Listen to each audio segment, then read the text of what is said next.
What are you going to do? Go on.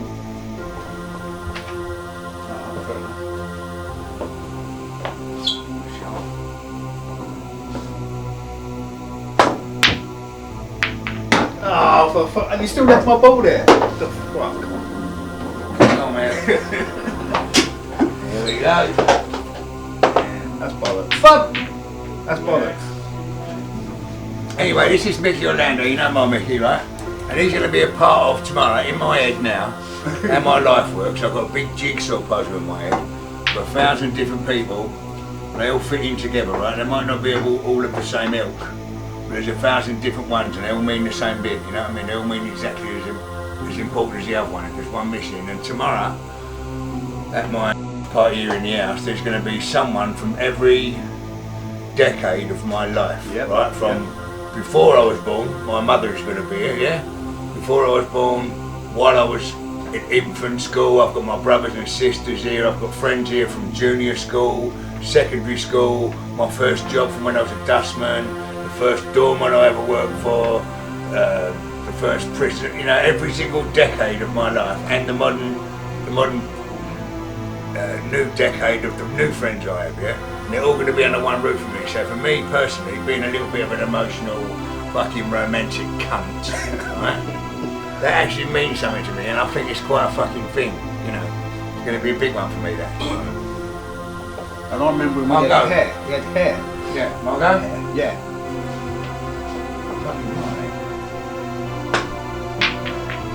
Yeah. What's it doing? Good.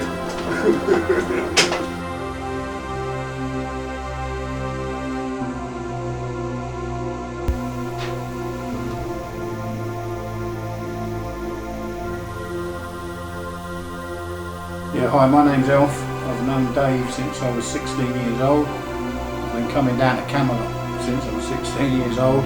Done lots of door work with Dave.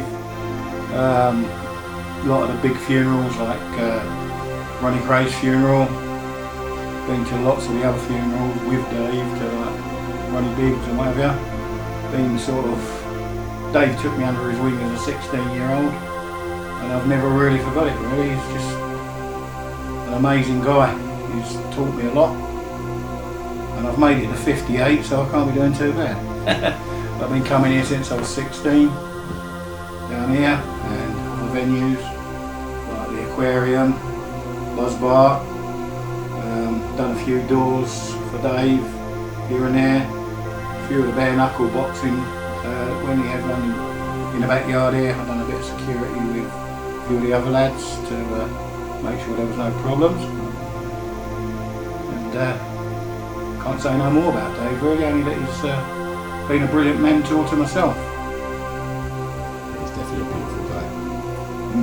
He's taught me a hell of a lot over the years. He's been doing the parties for a long time as well, hasn't he? Oh, many years. As I say, I was coming down here before the nightclub bit and everything was even built. When it was just like a backyard and what have you, and tents and what have you. Yeah, sort of. Remember we had a Christmas do down here in 2009. A lot of the old school boys was here 2009 for that. But all in all, you know, I just love my time when I come down here. I've been a bit rough today with a bit of arthritis in the knee. I wasn't going to come down, but there was no way I was going to miss Dave's birthday bash. Camelot had to make it, and that's exactly what I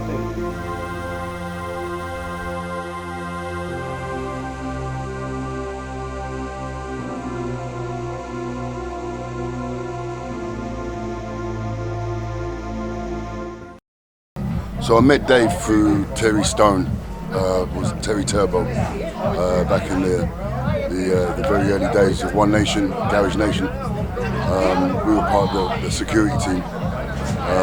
Billy, Boogie, Scooby, and that must have been back in sort of late 90s, early 2000s. We did clubs up and down the country, and we did some abroad, some mainly London, but you know, we did places like Stearns, Bagley's, Stratford Rex, Laserdrome, you name it. You know, it was quite a colourful time back those days. What can I say? It was a different kind of door work back then. Rather than today's boys, they have a badge on their arm. It was about whether you could look after yourself back in those days. And quite often you got picked. You didn't go for the job, you got picked. If you know what I'm saying. There was no badges, as I just said. But instead of a badge, we had a vest, or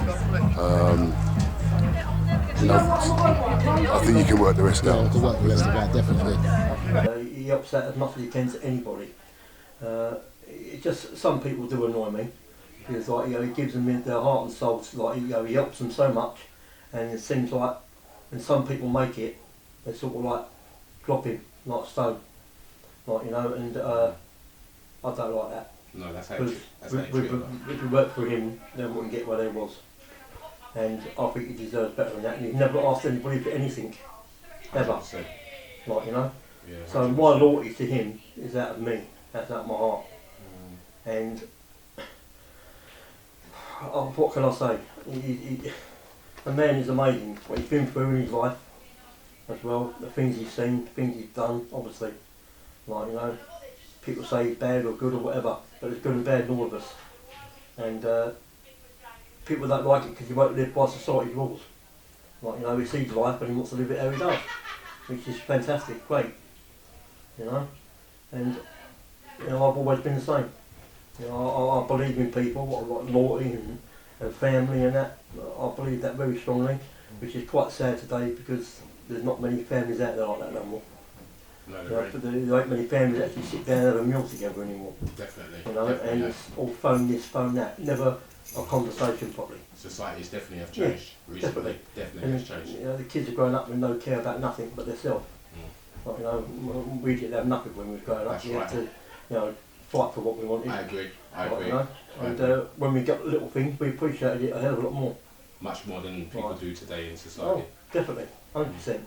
Definitely. But Looking forward. Dave's, Yeah. Dave's helped me so much. Like, I mean, I was in, like, you know, I've had like court cases myself, and you know, he's helped me out with solicitors and things like that, and you know, I've got not guilty and that, like, all thanks to Dave, which I can never repay him for, and I just love the man to death. I really do. Happy birthday from all of us to you, Dave. Thank you for always being in my life as well. You've always been like a father figure to me. You've always been at the end of the line for me. You've called me at any special occasion without fail. You've called me, and you've always had my back no matter what. And that I'm forever grateful. And that's why I've never ever let you down either.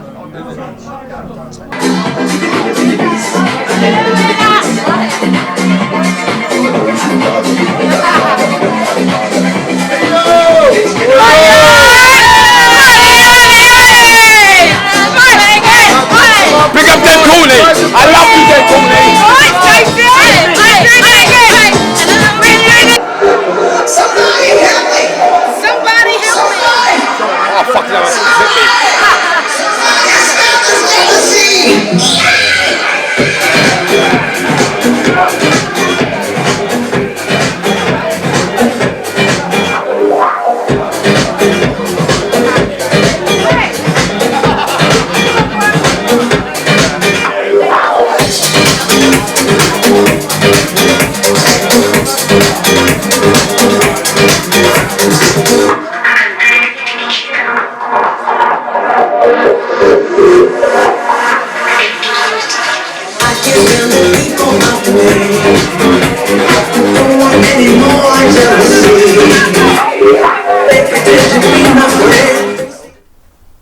I'm afraid I was one of them silly people that were going, I don't think that COVID's real and all that stuff. And I had me 3 jabs and all that. I never caught anything until I had my birthday party. And the day after my birthday party, I was ill, mate. I was proper on the floor trying to breathe and all that. So Brendan had to call the ambulance. Dave walked in and gave me them tests. I was taking all the tests every day, finding out if I had the COVID because I was breathing worse. And it was saying no, and the ambulance came, done it, went yes straight away, and by the time I got to the hospital it was worse. And I've gone straight in onto the ventilating machines. I now know what it feels like to suck a cock, because them fucking things that they put down your throat, they were like the inside of a toilet roll. And although I couldn't see it in my mouth, I see them feeding it into my mouth, right? And the weirdest feeling of that is the inside of your lungs are now breathing, but your mouth's not. So you're actually going, not doing nothing, like you're not breathing, you should be dying, but this working inside, that was a very strange feeling. You had trembles going through you like that. It actually felt like you were standing on one of them wobble machines for about 4 days.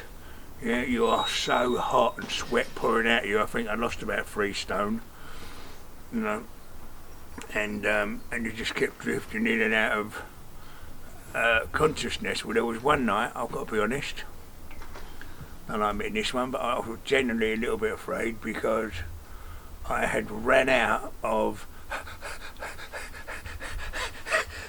I'd ran out of the energy to do that anymore. And I thought if I go to sleep or shut my mouth, yeah, I couldn't do it. And so you actually genuinely believe you're closer, or I did genuinely believe for a night I was close to throwing the towel in, and that's, you know, everyone will say this, I don't mind dying, I've had my little life, I've had more than my fucking fair share of good fun. Please believe me, I've had more than my fair share of life. I've lived 4 lives. Yeah, 4 lives. So I wouldn't mind dropping dead tomorrow. I can only go, Paul, how cool was that? But I didn't want to die like that. Yeah, you had to fight for your life in that little situation, and I did. I didn't want to die like that. Because that was uncomfortable, painful, horrible, hurty, scary. And that's one way I didn't want to go. But as for am I frightened of dying, I fucking assure you, I'm not.